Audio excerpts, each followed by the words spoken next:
नमस्कार मंडळी. आज आपल्यापाशी जी स्टोरी आहे ती फार विचित्र आणि फारच भयानक आहे. ही स्टोरी ऐकताना कदाचित तुम्ही जर इमॅजिनेशन करत राहिले तर डोक्यावर थोडासा परिणामसुद्धा होऊ शकतो, म्हणजे की थोडीशी भीती वगैरे वाटू शकते. तर आजच्या स्टोरीचं नाव आहे चालत्या बसमध्ये झाली बाळातीन. नाव थोडंसं विचित्र आहे, थोडंसं वेगळं वाटतं आहे, पण स्टोरी तेवढी पण वेगळी नाही आहे आणि तेवढी पण विचित्र नाही आहे. स्टोरी छान आहे. तर ही स्टोरी सुरू होते एका माणसापासून, ज्या माणसाचं नाव असतं रूपाजी. आता तो जो रूपाजी आहे त्याचं वय अर्ध्याच्या वर गेलेलं असतं. त्याची दाढी मिशा ह्या पांढऱ्या झालेल्या असतात. डोळ्यावर एक मोठा चष्मा असतो, डोक्यावर टोपी असते, अंगामध्ये कमीज असते आणि खाली धोतर असतं. अशा प्रकारची त्याची राहणीमान असते. तर तो जो आहे तो ट्रॅव्हल खूप जास्त करायचा, म्हणजे त्याला फिरायचा खूप जास्त शौक होता. आता ही स्टोरी ना थोडीशी अगोदरची आहे, म्हणजे थोडीशी जुन्या काळामधली आहे. त्यावेळेस मोटरसायकली वगैरे जास्त काही नव्हत्या, पण बसेस होत्या. त्या काळची ही स्टोरी आहे. तर जो रूपाजी होता त्याला फिरायला फार आवडायचं. या पाहुण्याची इथं जाईल, त्या पाहुण्याची इथं जाईल, 8 दिवस इकडं, 15 दिवस तिकडं, पुन्हा महिनाभर घरी, पुन्हा 8 दिवस इकडं, पुन्हा 15 दिवस तिकडं, पुन्हा महिनाभर घरी. अशा प्रकारचं त्याचं डेली रुटीन होतं. तर तो एका दिवशी एका पाहुण्याच्या इथं गेला. पाहुण्याच्या इथं म्हणजे तो त्याच्याच मुलीच्या इथं गेला राहण्यासाठी, आणि तिथं गेला, तिथं राहिला. तर त्या जे मुलीचे सासरचे लोक आहेत तर ते त्या मुलीला बोलायला लागले की काय तुझा बाप जो आहे तो 1772 खेप आपल्याच घरी येतो, त्याला काय त्याचं घर नाही आहे का? येऊन जाऊन 15 दिवस झाले की पोरीच्या घरी, 15 दिवस झाले की पोरीच्या घरी, दुसरीकडे जायचं, दुसरीकडे फिरायचं, असं चांगलं वाटतंय का? आता पोरगी हे आपल्या बापाबद्दल ऐकल्याच्या नंतर तिला राग आला. मग ती आपल्या सासूला, सासऱ्याला, नवऱ्याला भांडायला लागली. त्यांचे भांडणं घरातल्या घरात लागले. आणि रूपाजीला कळालं की बाबा यांच्या घराचे भांडणं लागलेले आहेत तर ते सगळे माझ्यामुळं लागलेत. आणि असा कोणताच माणूस नाही की ज्याला समजलं की आपल्यामुळं कुणाच्या तरी घरामध्ये भांडणं होत आहेत तर तो माणूस तिथं थांबल म्हणून. रूपाजीनं ठरवलं आपण आता इथून निघायचं, इथं थांबायचं नाही आपण. आणि त्यावेळेस वाजले होते रात्रीचे 11. आता 11 वाजता रूपाजी तिथून निघल्याच्या नंतर रूपाजी जेव्हा बाहेर निघत होता त्यावेळेस त्याची जी मुलगी होती ती म्हणत होती की बाबा तुम्ही जाऊ नका, तुम्ही थांबा, उद्या सकाळी जा. पण तो म्हणला की नाही पुरी, मला थोडंसं काम आहे तर मी माझ्या गावाकडे जातो, मला अर्जंट काम आठवलं आहे ना, आज जर नाही गेलो मी तर ते माझ्या हातामधून काम जाईल. आणि ते काम मला उद्या सकाळी उठल्या करायचं आहे. आणि असंही इथून जर मी उद्या सकाळी उठून गेलो तर मला दुपार होईलच माझ्या घरापर्यंत जाईपर्यंत. त्यामुळं मला आताच निघावं लागेल. वाटलंच तर मी पायी जाईल किंवा काही वाहन भेटलं तर वाहनामध्ये जाईल. आता जुनी माणसं थोडेसे आडमूट टाईपचे होते. हेकाडपणा त्यांच्या मनामध्ये आलं ना तर मग ते काही असो तिकडं काही करायचं, पण मनाचंच करायचं. अशा प्रकारचे जुने माणसं होते. आणि रूपाजीचं जे चरित्र होतं ते पण अशाच पद्धतीचं होतं. पण तो माणूस कसा होता ना की त्याला फिरण्याचा शौक होता. आणि तो जास्त करून आपल्या मुलीच्या इथं जायचा, कारण ही मुलगी त्याची फार आवडीची होती. म्हणजे त्याची मुलगी त्याची फार लाडकी होती, त्यामुळे तो तिथं जायचा. पण हेही बरोबर नाही ना की मुलीच्या सासरवाडीमध्ये माहेरचे माणसं सतत येणं. मुलीची आई झाले, वडील झाले, त्याच्या घरी 1-2 दिवस अडकेला की येत होते, 15 दिवस अडकेले की येत होते, आणि आल्याच्या नंतर 15 दिवस राहत होते. हे थोडंसं विचित्र वाटते ना. आणि असंही जर कसं असतं, काही लोक असे असतात की मुलीच्या इथं जातात आणि तिचा संसार मोडण्याचा प्रयत्न करतात. म्हणजे की बाई तू तुझंच करत जा, तुझं तुझ्या नवऱ्याचंच करत जा, सासू सासऱ्याकडे बघत नको जाऊ, तू काही यांचं टेन्शन घेत नको जाऊ, हे जर काय बोलले तर यांचं काही मनावर घेत नको जाऊ, तुला जे करायचं आहे तेच करत जा. अशा काही फॅमिलीज आहेत, अशा काही बाया आहेत ज्या आपल्या मुलींना अशा प्रकारे सांगतात की तुझा फक्त नवराच बघायचा, बाकी काही बघायचं नाही. पण त्या मुलींना, त्यांच्या आईंना हे माहिती नाही, जर नवरा जर पूर्णपणे हवा आहे तर नवऱ्याच्या आईवडिलांची सायसोय करणं हे अनिवार्य आहे. आणि ही एक टेक्निक आहे. जर मुलीने आपल्या सासू सासऱ्याची सायसोय केली ना तर तिचं जे नवऱ्याचं प्रेम आहे ना ते आपोआप त्या मुलीवर जास्त होतं. तर इथं तसला काही प्रकार नव्हता. तिचे जे वडील होते रूपाजी ते चांगले माणूस होते. त्यांनी असं काही सांगितलं नाही की बाई असं कर तसं कर म्हणून. ते चांगलंच सांगायचे. आणि त्यांना समजलं की आपल्यामुळे त्यांच्या घरामध्ये थोडासा वादविवाद होतोय. त्या टायमाला त्या रूपाजीला कळालं की बाबा हिच्या सासरचे जे लोक आहेत त्यांना तेवढं काही पटत नाही, त्यामुळं आपण निघून गेलेलंच पुरतंय. तर रूपाजी 11 वाजता त्या घरामधून बाहेर पडला. आता त्याच्यापाशी एक झोळी होती, या खांद्यावरून या खांद्यावर अडकवायची, आणि त्याच्यामध्ये रूपाजीचं सामान होतं. तो रस्त्याने निघाला. खेड्याचा रस्ता, एक छोटासा रस्ता असतो, डांबर रस्ता बांधलेला असतो ना, अर्ध फुटलेला गिटलेला. तशा प्रकारचा रस्ता खेड्याचा. आता तो रुपाजी घराच्या बाहेर गेल्याच्या नंतर अर्ध्या तासाच्या नंतर रुपाजीच्या मुलीला आठवलं की ज्या रस्त्यानं आपले बाबा गेलेले आहेत त्या रस्त्यानं थोडासा विचित्र प्रकार होण्याची शक्यता जास्त आहे. तर ती आपल्या नवऱ्याला म्हणते की अहो माझे बाबा गेले, तो काय झालं तर. नवरा म्हणतो की आता मग आपण काय करायचं, तुझ्या बाबाला तर थांब म्हणलो होतो आपण, पण तुझे बाबा थांबले नाहीत. बहुतेक तुझ्या बाबांनी आपल्या मनामध्ये जे वाद चालू होतं ते ऐकलं वाटतं, त्याच्यामुळे तुझे बाबा गेले. मग त्याची बायको त्याला भांडत होती, तो त्याच्या बायकोला भांडत होता. मग भांडणं करून करून तिने अखेरकार तिच्या नवऱ्याला पाठवलं की जा आणि बाबाला कोणत्याही हालतीमध्ये वापस घेऊन या. तिचा नवरा घराच्या बाहेर गेल्याच्या नंतर बघितलं थोडाफार गावाच्या विशीच्या बाहेर गेला, त्याला त्याचा बाबा दिसला नाही. त्याला वाटलं की आता तो म्हातारा फार समोर गेलेला आहे आणि त्याच्यापाशी काय मोबाईल नव्हता आणि सुरुवातीला मोबाईलचे तेवढे मोबाईल अवेलेबल पण नव्हते, थोडीशी अडचणच होती. जे काय होतं ते असं समोरासमोर नाही तर मग पत्र वगैरे पाठवायचं अशी सुविधा होती. तर तो परत घरी आला आणि त्याच्या बायकोला म्हणतो की बाबा तुझे बाबा काय दिसले नाहीत, बहुतेक तुझे बाबा वाहनामध्ये बसून गेले असावेत किंवा खूप समोर गेले असावेत. आता मी काय जास्त समोर जाणार नाही कारण की मी गावाच्या विशेषच्या पलीकडे गेलो होतो, तरी तुझे बाबा मला दिसले नाहीत. मग त्यांची मुलगी असा विचार करते की कदाचित बाबा कुठेतरी थांबले असतील म्हणून तुम्हाला दिसले नाही. पण जो रुपाजी आहे तो रस्त्यानं चलत होता. मग अचानक पाठीमागून काही वेळ चालल्याच्या नंतर त्याला हेडलाईट दिसले गाडीचे. त्याला वाटलं की वा गाडी आली आहे, काही करून या गाडीला आपल्याला थांबवायचेच. आता रुपाजीला माहीत होते की संध्याकाळी जर कोणी गाडीला हात दाखवला तर गाडी थांबत नाही, खाजगी असो किंवा सरकारी असो.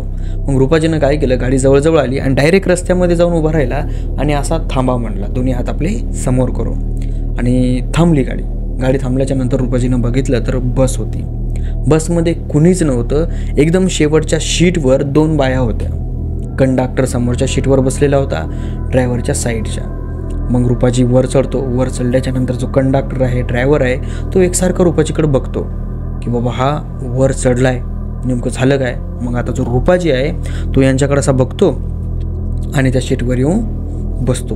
बसल्याच्या नंतर कंडक्टर उठतो आणि त्याला सांगतो की बाबा कुठं जायचं, तुम्हाला तिकीट काढा. रुपाजी म्हणतो की इथं जायचं, या गावचं मला तिकीट पाहिजे. आता तिथून बस निघते. बस निघल्याच्या नंतर रुपाजी कंडक्टर ज्या सीटवर बसतो त्या सीटच्या एक्झॅक्ट पाठीमागं बसलेला असतो. पूर्ण बस रिकामी असते. जे कंडक्टर असतो तो ड्रायव्हरच्या साईडच्या सीटवर बसलेला असतो आणि ड्रायव्हर गाडी चालवत असतो. त्यांची गाडी फार वेगानं चालते.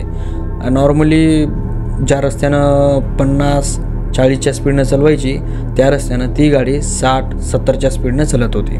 आता रुपाजी त्या गाडीमध्ये बसलेला. रुपाजीला विचित्र वाटते. त्याच्या डोक्यामध्ये नेहमी त्याचे भांडणं वगैरे झालेले असतात त्यांच्या मुलीचे, ते फक्त त्याच्या डोक्यामध्ये असे घुमत असतात, गोल गोल गोल गोल गोल गोल गोल गोल की आपल्यामुळं आपल्या मुलीच्या संसारामध्ये भांडणं झाले. बघा काही लोक असतात की त्यांना असं वाटतं की आपल्या लेकरांना फार सुखी राहायला पाहिजे, पण त्यांच्यामुळे जर लेकरांना काही त्रास झाला तर त्यांच्या डोक्यामधून ती गोष्ट लवकर जात नाही.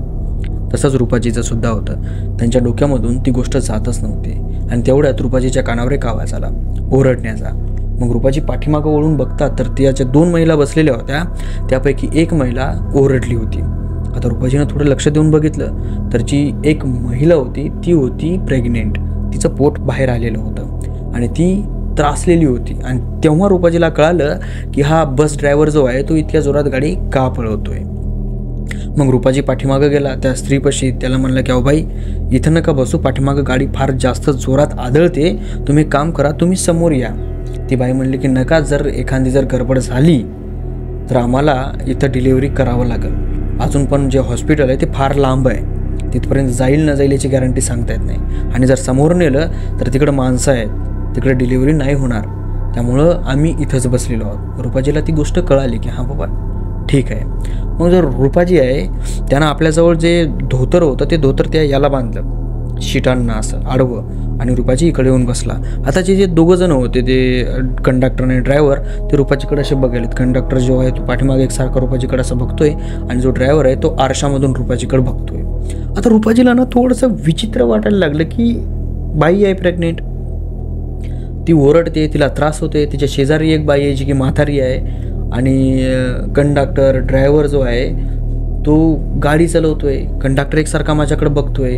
ती एवढी ओरडते तरीसुद्धा हे 2 जण जागेवरून उठले नाहीत किंवा कंडक्टर उठला नाही. म्हणजे नेमकं आहे काय. रुपाजी बोलण्याचा प्रयत्न करतोय त्या कंडक्टरला, तर कंडक्टर एकसारखं गपगुणानं रुपाजीकडेच बघतोय, एकदम शांत यानं रुपाजीकडे नुसता असा बघतोय. आता बघितल्याच्या नंतर जो रुपाजी आहे तो नॉर्मली तर काही बोलला नाही, पण तो एका जागेवर असा बसलेलाच होता. त्याच्या कपाळावर ज्या आठी पडलेल्या होता तो विचारत होता, त्याच्या पुरीचा विचार, पाठीमागं जो प्रकार चालू आहे त्याचा विचार, त्याच्या झोळीमधलं धोतर काढून त्यानं जे बांधलेलं असतं ते धोतर तिथं ठेवलेलं असतं त्यानं. मग काही वेळ बस चालल्याच्या नंतर रुपाजीच्या पायाखाली काहीतरी ओलसर लागतं. रुपाजी खाली वाटून बघतो तर खाली रक्त. आता ते रक्त पाहिल्याच्या नंतर रुपाजी असं दचकून उठतो. उठल्याच्या नंतर पाठीमागं जातो आणि बघतो तर ती जी महिला आहे ती कमरेपासून खाली पूर्ण रक्तमंबाळ झालेली. जी दुसरी महिला आहे तिच्या डोक्यावर असं थापडतीये, तिला सांभाळण्याचा प्रयत्न करते, पण जे कंडक्टर आणि जे ड्रायव्हर आहे ते जाग्यावरून उठत नाहीत. आता ती जी महिला आहे ती फार भिलेली होती की बाबा असं झालंय, आणि जो रुपाजी आहे तिथं जाऊन थोडासा तिला बोलण्याचा प्रयत्न करतो. आता ती महिला डिलिव्हरी झालेली असते, तिची बाई असते ती रुपाजीच्या मुलीच्या वयाची असते, त्यामुळं रुपाजी आपल्या मुलीसारखं त्या महिलेकडे बघत होता. ते पूर्ण रक्तस्राव होतोय, ती त्रासतीये, ती ओरडतीये, तिला सांभाळण्यासाठी ती म्हातारी बाई तिच्यापाशी आलेली, तिच्या हात दाबतीये, पाय दाबते, कंबर दाबतीये, तिचं डोकं दाबतीये. खाली ते सगळं त्या बसनं रक्त सांडलेलं, आणि हे दोघं जण भमाट बस पळवायलेत. रुपाजी यांच्याकडे येतो, त्या कंडक्टरला म्हणतो की अहो मागं डिलिव्हरी व्हायली, तुम्ही एकदा बघा ना, नाही तर बस थांबवा, थोडीशी शांततेनं होऊ द्या. पण बस थांबत नव्हती. रुपाजीला कळणं नेमकं करावं काय आणि काय नाही ते. रुपाजी परत पाठीमागं गेला, परत तसाच प्रकार, परत आला, परत कंडक्टरला म्हणला तुम्ही काही वेडे वगैरे झालेत काय हो, ती बाई डिलिव्हरी व्हायची तिकडं, अहो तुम्ही बस थांबवा ना, तुम्ही इतक्या जोरात का पळवतायत, बस आदळतीये, त्या बाईला त्रास होतोय, तिची डिलिव्हरी चालू आहे, होतीये, अहो काही झालं तर जीव जाईल त्या बिचारीचा. तो जो ड्रायव्हर आहे तो रुपाजीकडे असं बघतो आणि एक स्मित हास्य देतो. त्यानं जेव्हा हास्य दिलं त्यावेळेस रुपाजीच्या तळपायाची आग मस्तकात गेली. रुपाजीला राग यायला लागला की हा कसा माणूस आहे, असा एका बाईचा जीव जातोय तिकडं आणि हा हसतोय आणि जोरात बस चलवतोय, हे काय मूर्खपणा लावलाय. रुपाजी कंडक्टरकडे बघतो आणि कंडक्टरला म्हणतो अरे तुम्ही काय माणसा का ढोरा, अरे पाठीमागे एक महिला मरतीये, गाडी थांबवा तुम्ही. तो कंडक्टर रुपाजीकडे बघून हसायला लागला. आता त्या दोघा जणांचं हसणं एवढं जास्त झालं की त्यांचा आवाज पाठीमागं येतोय, आणि जे पाठीमागं खिंकाळ्या मारत होती ती महिला ती अचानक शांत झाली, आणि मग यांचंही हसणं थोडं शांत होत शांत झालं, आणि हे दोघं जण एकसारखं रुपाजीकडे बघतायत. ड्रायव्हर आरशामधून आणि कंडक्टरचा डायरेक्ट. आता रुपाजीला कळणं नेमकं हे झाले काय, पाठीमागं शांत झालं, खाली रक्त सांडलेलं. रुपाजी हळूवार जातो पाठीमागं आणि बघतो त्या महिलेपाशी ती मुलगा दिलेला, इकडच्या बाजूने ती महिला बसलेली दुसरी, आणि जी डिलिव्हरी व्हायला होणार होती ती झोपलेली. पण ते मुलगा पाहिल्याच्या नंतर रुपाजीच्या पायाखालची जमीन सरकली, कारण की त्या मुलाचा जो चेहरा होता तो एवढा विचित्र होता, खूप भयानक आणि फार विचित्र. जन्मलेल्या मुलाचे कुठं दात दिसत असतात का, त्या मुलाला दात होते, आणि दात असे तसे नव्हते, एकदम अनितार दात होते. आणि तो मुलगा रुपाजीकडे बघत होता, आणि तो मुलगा हसल्याच्या नंतर रुपाजी तसा धडपडत त्या बसमध्ये खाली पडल्याच्या नंतर परत त्याच्या कानावर आवाज आले हसण्याचे. रुपाजी वळून बघतो तर ड्रायव्हर आणि कंडक्टर हसतोय. तेवढ्यात ते जे धोतर हे बांधलेलं त्या धोतराच्या वरून एक हात येतो, आणि ते धोतर असं होळण्यात येतं खाली, आणि ते धोतर होडती ती म्हातारी बाई, त्या बाई संग आलेली. ती म्हातारी बाई उठते, त्या मुलाला हातामध्ये घेते आणि एक चुंबन देते त्या मुलाला, आणि त्या मुलाला असं खाली ठेवते त्या बसमध्ये खाली. रुपाजी त्या खाली पडेल असतो त्याच्यासमोर ती बसमध्ये ती मुलगा ठेवतो, ती म्हातारी बाई, आणि तिची डिलिव्हरी झालेली बाई आहे ती पण उठते आणि ती म्हातारी पण उठते. आणि तो जो मुलगा आहे ना त्याच्या अंगावर जे पण कपडा वगैरे झाकलेला होता, चिंदूक वगैरे, ते सगळं निघतं आणि तो मुलगा उठून उभा राहतो. आत्ता मात्र रुपाजीची पूर्ण लाईट लागली. जन्मलेल्या मुलाचे दात दिसत आहेत, जन्मलेला मुलगा उठून उभा राहतोय, नेमकं चाललंय काय काही कळतच नाही. तो मुलगा उठून उभा राहिला, एक पाऊल रुपाजीकडे येतोय, रुपाजी मागं सरकटत सरकतोय. ते मुलगा एक पाऊल रुपाजीकडे येतोय, तो मुलगा आपल्या रुपाजी परत मागं सरकटत सरकतोय. मागं बसलेल्या ज्या 2 बाया आहेत त्या स्मित हास्य करतायत. त्यामधली जी डिलिव्हरी झालेली बाई आहे ती म्हणती की आज माझ्या मुलाचं पोट भरणार. आणि नंतर त्याच्या शेजारी बसलेली म्हातारी म्हणती की हां, नंतर माझं पोट भरणार. आता असं म्हणल्याच्या नंतर रुपाजीला समजलं नाही नेमकं हे चाललंय काय प्रकरण आणि हे व्हायलंय काय माझ्यासोबत. कारण की फार विचित्र प्रकार आहे ना. याच्या अगोदर असा प्रकार कधी बघितलाच नाही, याच्या अगोदर असं कधी अनुभवलंच नाही. आता तो जो मुलगा आहे तो रुपाजीच्या जवळ येतो आणि रुपाजीच्या पायाला पकडतो. आणि जसा तो पायाला पकडतो, पाय रुपाजीचा हळतो, तसं त्याला असं वाटतं की कोणतरी झटका मारलाय. असं फटकर हात सोडतो आणि खाली पडतो. तो छोटा मुलगा जन्मलेला, ज्याला दात फितं फुटलेले होते त्याला. आता तो ना रुपाजीला भियायला लागला, इतका की बघायचं कामच नाही. आता रुपाजी धडपडत पाठीमागे गेला. पाठीमागे गेल्याच्या नंतर जो कंडक्टर आहे तो रुपाजीच्या पाठीमागून उभा राहिलेला होता. रुपाजी त्या कंडक्टरला बघतोय. बघितल्याच्या नंतर रुपाजी उठला आणि एका शीटमध्ये जाऊन दडला. जो कंडक्टर आहे तो रुपाजीकडे असा हात नेतो समोर. रुपाजीला हात लावला की त्यालाही जसा की एखादा करंट लागलाय तसा तो हात आपला असा झटकतो आणि त्या रुपाजीकडे पाहतो आणि असा रागाने त्याच्याकडे असं खुन्नसपणे पाहतो. त्याचा चेहरा पाहता पाहता बदलतो. त्या कंडक्टरचा जे माणसासारखा चेहरा दिसत होता ना, आता तो चेहरा पूर्ण सापळ्यामध्ये परिवर्तन झाला होता. रुपाजीची तर हालत बदली. त्याला कळतच नव्हतं की नेमकं हे माझ्यासोबत नेमकं आता हे व्हायलंय काय. मग जी बाळातीन झालेली बाई आहे तिच्या काखत ते लेकरू, ती आली रुपाजीच्या समोर उभी राहिली. रुपाजीकडे बघितलं आणि ती त्या लेकराला म्हणली की जाऊ दे, तू आज पण उपाशी राहणार आहेस. कदाचित याला तुला खायला नाही जमणार. तू जसा आलास ना तसा परत जा. ती बाई तिच्या मुलाला बोलतीये. तो मुलगा हसतं तिच्या मायकडे बघून आणि अशा हात लांब करतो. रुपाजीच्या समोर त्या लेकराची माय त्या लेकराला कच्च तोडून खाते, जसं की ती एखादं मांस खाते. अवघ्या 10 ते 15 मिनिटामध्ये ती बाई त्या मुलाला सगळं तोडू हाडका सगळं खाऊन टाकते. आणि जेवढं तिनं खाल्लं तसं तिचं जे पोट आहे ते फुगायला लागलं. तिनं त्या मुलाला पूर्ण खाल्ल्याच्या नंतर तिचं पोट पहिल्यासारखं झालं जसं पहिले रुपाजीनं बघितलं होतं. आणि जी म्हातारी आहे ती त्याच्या पाठीमागून येऊन उभी राहिली, रुपाजीकडे बघितलं आणि जोरात हसली. आणि अचानक सगळे गायब झाले. जे बस ड्रायव्हर आहे तोही गायब झाला, जो बस क्लीनर आहे तोही गायब झाला, कंडक्टर, ती म्हातारीही गायब झाली, ती बाईही गायब झाली. रुपाजीच्या पायाखाली जे रक्त आलेलं होतं तेही गायब झालं आणि ती बस एका जागेवर थांबलेली दिसली. रुपाजीनं आजूबाजूला बघितलं खिडकीमधून, सगळं काही शांत होतं. रुपाजी बसच्या खाली उतरल्याच्या नंतर जो रुपाजी आहे तो थोडासा असा पलीकडे जाऊन उभा राहिला आणि रुपाजीच्या समोर बघता ती बस स्टार्ट झाली आणि समोर निघून गेली. आता रुपाजीला कळत नव्हतं की नेमकं माझ्यासोबत झालं काय. त्याची फार पातळ झालेली होती, तो फार भिलेला होता, इतका खतरनाक की त्याला काही सुधरत नव्हतं की नेमकं करू काय मी, माझ्यासोबत हे झालं कसं आणि हे एवढा भयानक जो काय प्रकार झाला आहे हे कसं शक्य आहे. कारण की असा प्रकार वास्तविक जीवनामध्ये होणं शक्यच नाही. रुपाजीला एक मंदिर दिसतं. रुपाजी मंदिरामध्ये जातो आणि तिथं झोपी जातो. सकाळ होते. सकाळ झाल्याच्या नंतर त्या मंदिरामधला जो पुजारी आहे तो पूजेचं ताट घेऊन देवाची पूजा करण्यासाठी येतो आणि पूजा झाल्याच्या नंतर रुपाजीला ती आरती देण्यासाठी रुपाजीच्या जवळ येतो. आता तिथं आल्याच्या नंतर रुपाजीचा जो पाय आहे त्या पायाला वळखण दिसते धरलेली हातानं. तो लाल झालेला असतो त्या जागेवर.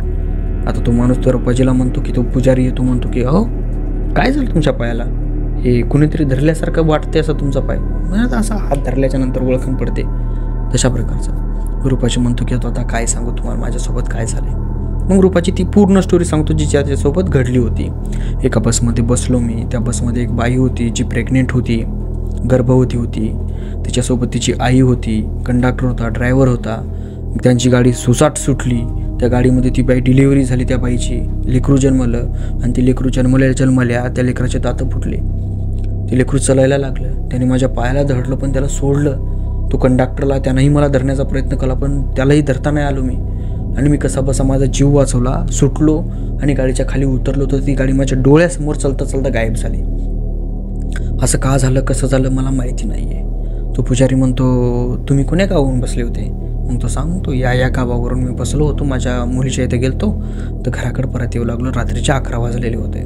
तो पुजारी म्हणतो की काल रात्री अमावस्या होती आणि तुम्ही ज्या रस्त्यानं येऊ लागले ना, त्या रस्त्यावर एक बस अचानक पेटली आणि त्या बसमध्ये एक गर्भवती बाई, तिची आई, कंडक्टर आणि ड्रायव्हर जळून जागच्या जाग्यावर राख झाले होते. आणि ती बस याच्या अगोदर कित्येक जणाला दिसलेली आहे आणि त्या बसमध्ये कित्येक जण गायबसुद्धा झालेले आहेत. तुम्हाला सोडून दुसरा एकच माणूस आहे जो की त्या बसमधून वाचून आला आणि तो या कारणामुळं वाचून आला की तो देवाचं करत होता, त्याच्यापाशी देवाच्या काही सामग्री होत्या आणि तुम्ही या कारणामुळे वाचून आले कारण तुमच्या गळ्यामध्ये तुळशीची माळ आहे. तुमच्या या तुळशीच्या माळेमुळं, तुमच्या भक्तीमुळं तुमचा जीव वाचलाय. तेव्हा रूपाजी देवाची प्रार्थना करतो, देवाच्या पाया पडतो आणि देवाला म्हणतो की देवा, बरं झालं तू मला वाचवलंस. तुझे जे काही हे माझ्यासाठी केलं आहे हे मी विसरू शकत नाही आणि तुझी सेवा मी जीवनभर करत राहील. मग त्या टायमापासून जो रूपाजी आहे तो पंढरपूरची वारी करायला सुरुवात करतो. आणि इथंच आपली आजची स्टोरी संपली. बघा मंडळी, स्टोरी जर चांगली वाटली असेल स्टोरीला लाईक करा, चॅनलला सबस्क्राईब करा. बघा कसं असतं ना, काही स्टोऱ्या अशा असतात की त्यांना तर्क लावायचा गरज नसते. ही रिअल आहे, फेक आहे, खोटी आहे, अशी आहे, तशी आहे, अमुक आहे, ढमुक आहे. एन्जॉय करायचं असतं, मनोरंजन करून घ्यायचं असतं, उगाच तर्क नाही लावायचा. तर भेटूया समोरच्या स्टोरीमध्ये. तोपर्यंत नमस्कार.